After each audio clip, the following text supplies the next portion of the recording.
आपलं शहर आता स्मार्ट होत आहे। मग तुम्ही कधी स्मार्ट होताय? स्मार्ट न्यूजचे YouTube चॅनल सबस्क्राइब करा, स्मार्ट बना। नोटिफिकेशनसाठी बेल आयकॉनवर क्लिक करा। नमस्कार, मी अनुजा पाटील स्मार्ट न्यूजच्या आजच्या बुलेटिन मध्ये आपले स्वागत करते। सुरुवातीलाच एक नजर आजच्या ठळक घडामोडींवर। झारखंडमध्ये नक्षलवाद्यांचा धुमाकूळ, मोठा पूल उडवला। सभा आणि रोड शोची बंदी 31 जानेवारी पर्यंत वाढवली। परदेशातून येणाऱ्यांसाठी विलगीकरण अनिवार्य। लक्षणे नसल्यास कोरोना चाचणी नको। जिओकडून 1000 शहरात मिळणार 5G जोडणी। जिल्हा आरोग्य अधिकाऱ्यांसह बीम्सच्या कर्मचारी वृंदाला कोरोनाचा विळखा। बेळगावसह कोकण आणि पश्चिम महाराष्ट्रात पुन्हा एकदा हवामान बदलाचा फटका। पंतप्रधान नरेंद्र मोदी यांचे बाळासाहेब ठाकरे यांना अभिवादन। निपाणी केली स्टेट इंग्लिश मीडियम स्कूलकडून सई पाटील हिचा सन्मान। बसमध्ये सापडून विद्यार्थी जखमी। रंगोली के सप्तरंगों में खुशियों के दीप चमकाए, आराधना के साथ अपनी दिवाली मनाए। कपड़ों की दुनिया में एक भरोसेमंद और गुणवत्तापूर्ण नाम आराधना। गृहलक्ष्मी की सुंदरता की पहचान है साड़ी। घर की औरत का रुबाब और संस्कृति की देन है साड़ी। इस दिवाली के सुनहरे मौके पे आराधना लेके आए हैं महिलाओं के लिए मनपसंद साड़ीज और रेडीमेड सहित बच्चों के लिए आकर्षक और मनपसंद ड्रेसेस। पुरुषों के लिए जेंट्स वेयर में shirt, T shirts, jeans, formal और भी कई प्रकार के ड्रेसेस। जल्द ही अपनी मनपसंद ड्रेस खरीदे सिर्फ आराधना में। बेलगाम के वस्त्र जगत में बहुत ही बढ़िया है आराधना। नए कपड़े पहन के दीजिए दिवाली की शुभकामना। आराधना, मारुती गली, बेलगाम। आणि आता पाहूयात सविस्तर बातम्या। झारखंडच्या गिरिडीह जिल्ह्यात नक्षलवाद्यांनी दहशत पसरवली आहे। या जिल्ह्यातल्या बराकार नदीचा एक मोठा पूल आणि एक मोबाईल टॉवर नक्षलवाद्यांनी काल मध्यरात्री बॉम्बने उडवला। पोलिसांनी दिलेल्या माहितीनुसार गिरिडीह जिल्ह्यातील डुमरी पोलीस स्टेशन अंतर्गत येणारा हा पूल मध्यरात्री 2 ते 2:30 वाजताच्या दरम्यान उडविण्यात आला। या स्फोटनंतर पुलाची एक बाजू पूर्णतः उद्ध्वस्त झाली आहे, त्यामुळे या भागातील वाहतूकही खोळंबली आहे। TV9 हिंदीने दिलेल्या वृत्तानुसार नक्षलवाद्यांनी घटनास्थळावरून परतण्यापूर्वी तिथे एक चिठ्ठीही लिहून ठेवली आहे। त्यात लिहिलं आहे की अटक करण्यात आलेल्या नक्षलवादी प्रशांत बोस आणि त्यांच्या पत्नीला चांगली वैद्यकीय सेवा देण्याचे आणि 21 ते 26 जानेवारी दरम्यान होणारा प्रतिकार मोर्चा यशस्वी करण्यासाठी सांगण्यात आले आहे।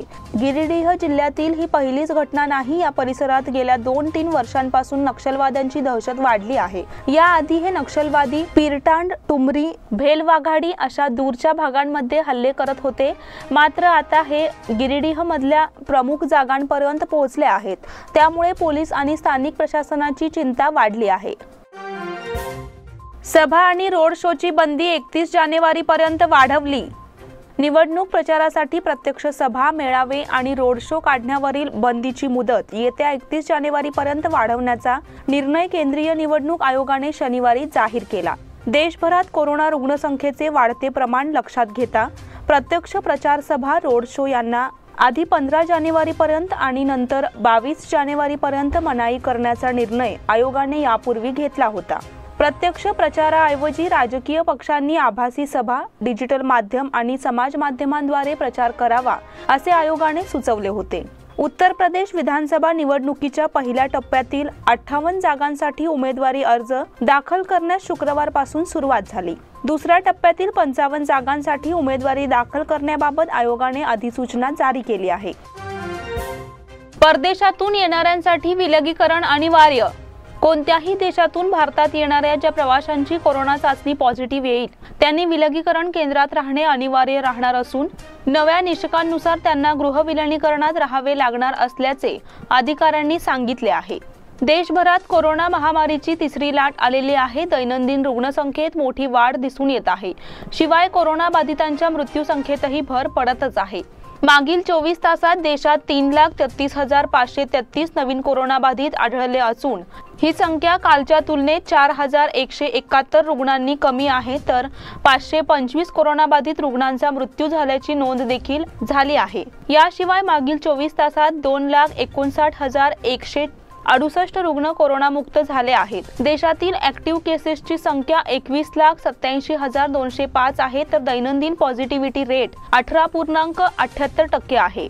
तसेच देशातील ज्या प्रवाशांची चाचणी पॉझिटिव्ह आली असेल त्यांची भारतातील चाचणी नेगेटिव्ह आली तर त्यांना 7 दिवसांसाठी गृह विलगीकरणात राहावे लागेल आणि भारतात आल्यापासून 8व्या दिवशी RT-PCR चाचणी करून घ्यावी लागेल, असे गुरुवारी जारी करण्यात आलेल्या आंतरराष्ट्रीय प्रवाशांसाठीच्या सुधारित मार्गदर्शक तत्वांमध्ये म्हटले आहे. लक्षणे नसल्यास कोरोना चाचणी नको. भारतीय वैद्यकीय संशोधन परिषदेच्या आदेशानुसार लक्षणे नसतील तर त्या व्यक्तींची कोरोना चाचणी करण्याची गरज नसल्याचे आरोग्य मंत्री डॉक्टर के सुधाकर यांनी सांगितले. येथे ते पत्रकारांशी बोलत होते. मंत्री डॉक्टर सुधाकर म्हणाले, डॉक्टरांनी विनाकारण कुणालाही कोरोना चाचणीचा सल्ला देऊ नये. मुख्यमंत्र्यांशी याविषयी चर्चा केली आहे. केवळ कोरोना लक्षणे असतील तरच चाचणी करावी. कोणत्याही कारणास्तव चुकीची माहिती देऊन कुणाचीही दिशाभूल करू नये. मंत्रिमंडळ विस्ताराविषयी पत्रकारांशी विचारले असता त्यांनी प्रक्रिया देण्यास नकार दिला. सध्या कोरोनाची 3री लाट सुरू आहे. संसर्ग दिवसेंदिवस वाढत आहे. अशा वेळी मंत्रिमंडळ विस्तार किंवा पुनर्रचनेवर चर्चा करणे योग्य नाही. शुक्रवारी झालेल्या मंत्री तज्ज्ञांच्या बैठकीत वीकेंड कर्फ्यू हटवण्यात आला आहे. रुग्णसंख्या वाढू नये म्हणून सर्वांनी कोरोना नियमांचे पालन करणे आवश्यक असल्याचे डॉक्टर सुधाकर यांनी सांगितले. जिओकडून 1000 शहरात मिळणार 5G जोडणी. रिलायन्स जिओ गेल्या वर्षीपासून 5G नेटवर्कची चाचणी करत आहे. रिलायन्सच्या ताब्यात देशातील बहुतांश मोबाईल टॉवर आहेत. याचाच फायदा जिओला होणार आहे. देशात 5G नेटवर्कची सुरुवात मोठ्या 15 शहरांमध्ये केली जाणार आहे. यामध्ये मुंबई, पुणे, दिल्ली, कोलकाता सारखी शहरे आहेत, असे वृत्त काही दिवसांपूर्वी आले होते. परंतु रिलायन्स जिओने देशभरात 5Gचा धमाका करण्याचा प्लॅन आखला आहे. जिओ जवळपास 1000 शहरांमध्ये सुरुवातीच्या टप्प्यात 5G सेवा देणार आहे. रिलायन्स जिओ गेल्या वर्षीपासून 5G नेटवर्कची टेस्टिंग करत आहे. कंपनीचा दावा आहे की हे स्वदेशी तंत्रज्ञान आहे. जिओकडून हेल्थकेअर, इंडस्ट्रियल ऑटोमेशनची टेस्टिंग केली जात आहे. रिलायन्सच्या ताब्यात देशातील बहुतांश मोबाईल टॉवर आहेत. याचाच फायदा जिओला होणार आहे. 5G नेटवर्कसाठी जे काही लागते ते सारे वेगाने उभारण्याचे काम जिओ करत आहे. मोबाईल टॉवरला विजेची उपलब्धता देखील वाढवली जात आहे. या शहरांची निवड करण्यासाठी जिओने एक प्लॅन बनवला आहे. ज्या भागात जास्त डेटा वापरला जातो त्या भागात सुरुवातीला 5G नेटवर्क पुरवले जाणार आहे. अशा भागाची ओळख पटविण्यासाठी तसेच ग्राहकांना ओळखण्यासाठी जिओने हीट मॅप्स, 3D मॅप्स आणि रे ट्रेसिंग टेक्नॉलॉजीचा वापर करण्यास सुरुवात केली आहे. ग्राहक आधारित नेटवर्क बनवण्यासाठी जिओने अनेक टीम तयार केल्या आहेत. जिल्हा आरोग्य अधिकाऱ्यांसह बीम्सच्या कर्मचारी वृंदाला कोरोनाचा विळखा. बेळगाव जिल्ह्यात एकूण शनिवारी दिवसभरात 405 कोरोना पॉझिटिव्ह रुग्ण आढळून आले आहेत. यात बेळगाव शहरात 222 असून त्यामध्ये 3 रुग्णांचा मृत्यू झाला आहे. 2 पुरुष 1 महिला असा समावेश आहे, असे आरोग्य विभागाने पत्रकाद्वारे प्रसिद्ध केले आहे. विशेष म्हणजे जिल्ह्याचे आरोग्य अधिकारी डॉक्टर शशिकांत मुन्याळ यांना देखील कोरोनाची बाधा झाली आहे. त्यामुळे कोरोना नियंत्रणाची धुरा वाहणारा अधिकारीच कोरोनाच्या विळख्यात अडकला आहे. बेळगाव जिल्ह्यातील कोरोना बाधितांची संख्या दिवसेंदिवस वाढत आहे. चाचण्या वाढविण्याची सूचना असल्याने पोलीस आणि सरकारी कार्यालयातील अधिकारी व कर्मचाऱ्यांची RT-PCR चाचणी केली जात आहे. बीम्स हॉस्पिटल आणि नर्सिंग कॉलेजमधील 45 कर्मचाऱ्यांसह 20 डॉक्टरांना कोरोनाची लागण झाल्याचे उघडकीस आले आहे. त्यामुळे सर्वांमध्ये चिंतेचे वातावरण पसरले आहे. बेळगावसह कोकण आणि पश्चिम महाराष्ट्राला पुन्हा एकदा हवामान बदलाचा फटका. रविवारी सकाळी शहर आणि तालुका परिसरात हवामानात एकदम अचानक बदल झाल्यामुळे शेतकऱ्यांचे धाबे दणाणले. पावसाळी परिस्थिती निर्माण झाल्यामुळे पुन्हा अवकाळी पावसाचा फटका बसणार अशा भीतीने शेतकरी राजा धास्तावला होता. मात्र नंतर थोड्या वेळाने पुन्हा हवामान पूर्ववत झाल्याने किंचितसा दिलासा मिळाला. कोकणातील अनेक भागांमध्ये रविवारी अवकाळी पावसाचे सावट दिसून आले. विशेषतः सिंधुदुर्ग जिल्ह्यात मोठ्या प्रमाणावर अवकाळी पाऊस झाला. गुजरात आणि राजस्थानच्या दिशेने येत असलेल्या धुळीच्या पावसामुळे हवामानात हे बदल होत असल्याची माहिती समोर आली आहे. पाकिस्तानमधील धुळीच्या वादळाचा मुंबईतील वातावरणावर परिणाम होत असून हे धुळीचे वादळ राजस्थान आणि गुजरातच्या दिशेने सरकत आहे. पाकिस्तानच्या कराचीत नुकतेच धुळीचे वादळ आले होते. हे वादळ आता राजस्थान आणि गुजरात दिशेने सरकत आहे. त्यामुळे मुंबईतील वातावरणात सकाळपासून मळब आणि धूळ दिसून येत आहे. मुंबईत गेल्या 2 दिवसांपासून वातावरणात बदल झालेले पाहायला मिळत आहेत, अशी माहिती हवामान तज्ज्ञांनी दिली आहे. पंतप्रधान नरेंद्र मोदी यांचे बाळासाहेब ठाकरे यांना अभिवादन. शिवसेना प्रमुख दिवंगत बाळासाहेब ठाकरे यांची आज जयंती असून राजकीय क्षेत्रातील विविध मान्यवरांकडून बाळासाहेबांचे पुण्यस्मरण केले जात आहे। पंतप्रधान नरेंद्र मोदी यांनीही ट्विटरच्या माध्यमातून बाळासाहेबांना आदरांजली वाहिली आहे व त्यांच्या नेतृत्वाबद्दल गौरव उद्गार काढले। बाळासाहेबांचा आज 96वा जन्मदिवस असून या निमित्त त्यांना आदरांजली वाहण्यासाठी मुंबईतील शिवाजी पार्क येथील स्मृतीस्थळी सकाळपासूनच शिवसेना नेते व शिवसैनिक दाखल होत आहेत। त्याचवेळी विविध राजकीय पक्षांचे नेते सोशल मीडियाच्या माध्यमातून बाळासाहेबांना आदरांजली वाहत आहेत। पंतप्रधान मोदी यांनीही बाळासाहेबांच्या स्मृतींना उजाळा दिला। पंतप्रधानांनी आपल्या वैयक्तिक ट्विटर हँडलवरून ट्विट केले असून बाळासाहेबांना आदरांजली अर्पण केली आहे। स्वर्गीय बाळासाहेब ठाकरे यांना जयंतीनिमित्त विनम्र अभिवादन। सदैव जनतेच्या पाठीशी उभा राहणारा उत्कृष्ट नेता म्हणून बाळासाहेब कायम स्मरणात राहतील अशा भावना पंतप्रधान मोदी यांनी व्यक्त केल्या आहेत। Nipani KLE state English medium स्कूलकडून सई पाटील हिचा सन्मान।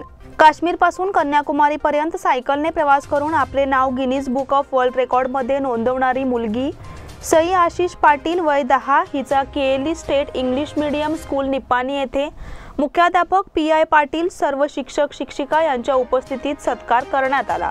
प्रारंभी सोया पाटील हिने गणेश गीत गायले। कार्यक्रमाचे स्वागत वीरेश सत्तेगिरी तर प्रास्ताविक कीर्ती जरळे यांनी केले। या कार्यक्रमाला मनोगत व्यक्त करताना सई पाटील म्हणाली, काश्मीर पासून कन्याकुमारी पर्यंत 3639 किलोमीटरचा प्रवास केवळ 38 दिवसांमध्ये पूर्ण केला असल्याचे तिने सांगितले। यावेळी केएलई स्टेट इंग्लिश मीडियम स्कूलचे मुख्याध्यापक पी.आय. पाटील, वसंत पाटील यांच्यासह सर्व शिक्षक शिक्षिका विद्यार्थी वर्ग मोठ्या संख्येने उपस्थित होते। Hello, my name is Sai Ashish Patil. I am going Kashmir to Kanyakumari, 4000 kilometer ride.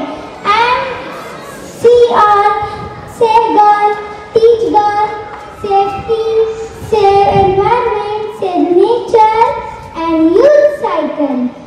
Okay, and I am jump on 50 feet bridge. बसमध्ये सापडून विद्यार्थी जखमी। बेळगावहून सागरकडे जाणाऱ्या बसमध्ये हळ्याळ येथील भरतेज कॉलेजचा विद्यार्थी ईशान शंकर पाटील वय 20 हा बसमधून हळ्याळकडे जात होता। बेळगाव खानापूर महामार्गावरील नावगाळ ते कौंदल दरम्यान समोरून येणाऱ्या ऊसवाहू ट्रकला बसमधील विद्यार्थ्याचा हात खिडकीतून लागल्याने हाताला गंभीर जखम झाली। त्याचवेळी माजी आमदार व डीसीसी बँकेचे संचालक अरविंद पाटील हे तेथून जात होते। त्यांनी लागलीच थांबून विद्यार्थ्याला आपल्या वाहनातून खानापूर सरकारी दवाखान्यात दाखल केले व लागलीच प्राथमिक उपचार करून विद्यार्थ्याला पुढील उपचारासाठी बेळगावला पाठविले। त्यानंतर त्याच्या पालकांना फोनवरून माहिती देण्यात आली। आता वेळ झाली आहे छोट्याशा विश्रांतीची। तुम्ही पाहत रहा smart news. Poddar Brothers Jewelers, A perfect blend of traditional and modern jewelry in North Karnataka, Goa and Southern Maharashtra, serving since 5 generations.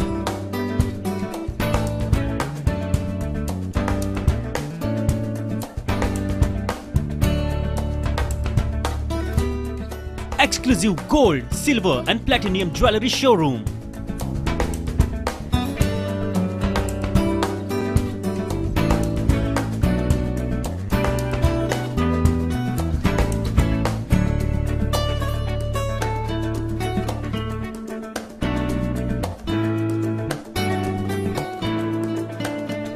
Poddar Brothers, Poddar Sons and Grandsons. Khade Bazar, Belgaum. Call is on 0831 240 5550 or 51 or 52 or 53. Visit us at www.poddarjewelers.com.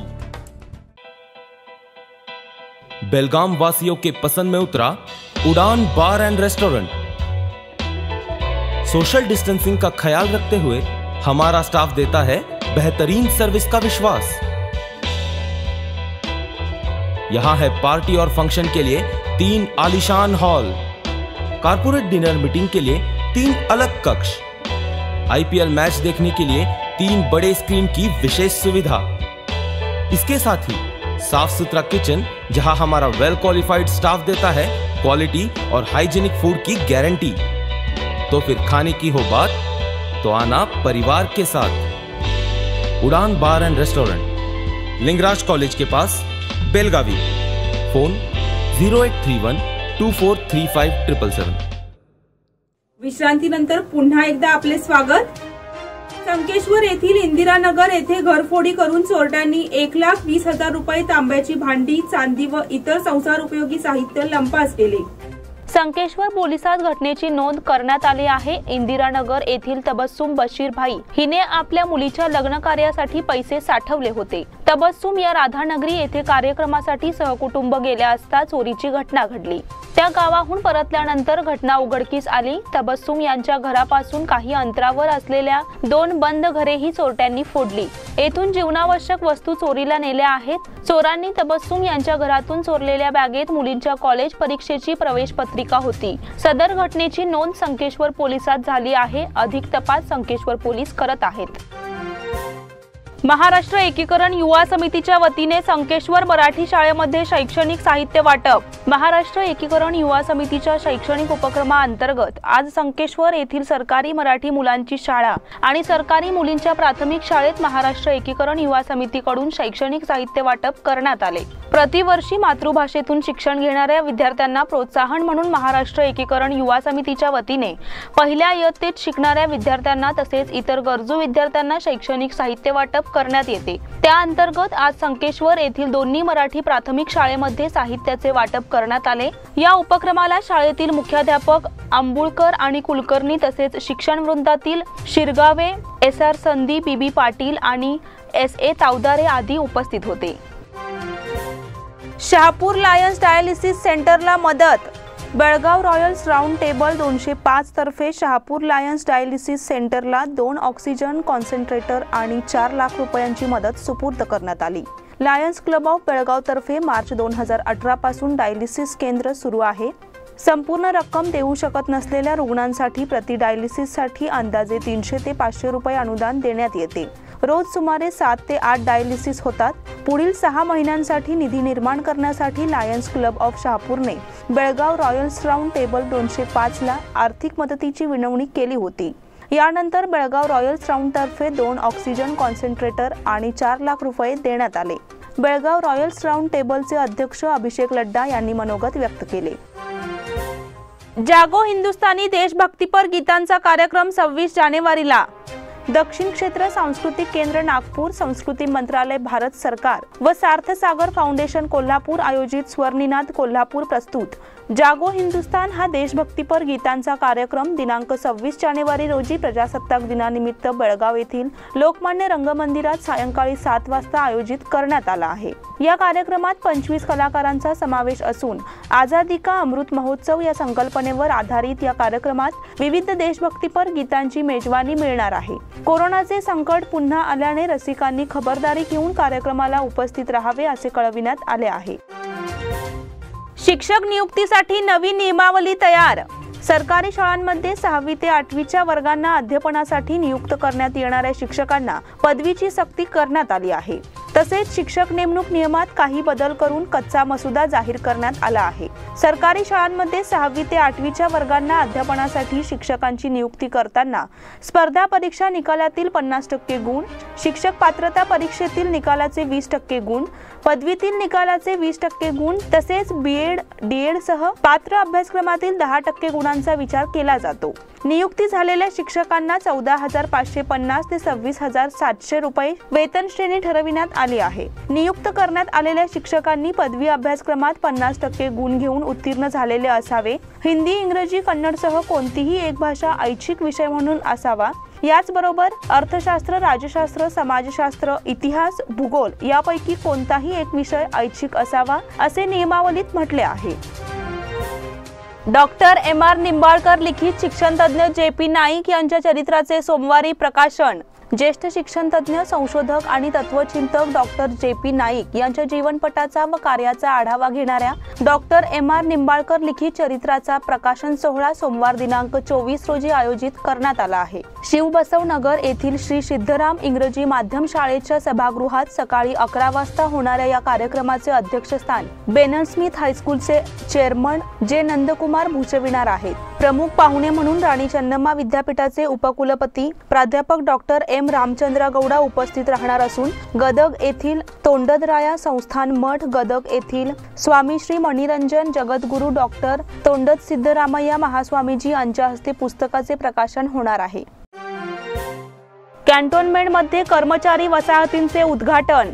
Cantonment बोर्डमधील ward क्रमांक 7 मधील जुन्या cantonment कर्मचारी वसाहतीजवळ कर्मचाऱ्यांसाठी नव्याने बांधलेल्या 4 वसाहतींचे उद्घाटन CEO आनंद के यांच्या हस्ते शनिवारी करण्यात आले।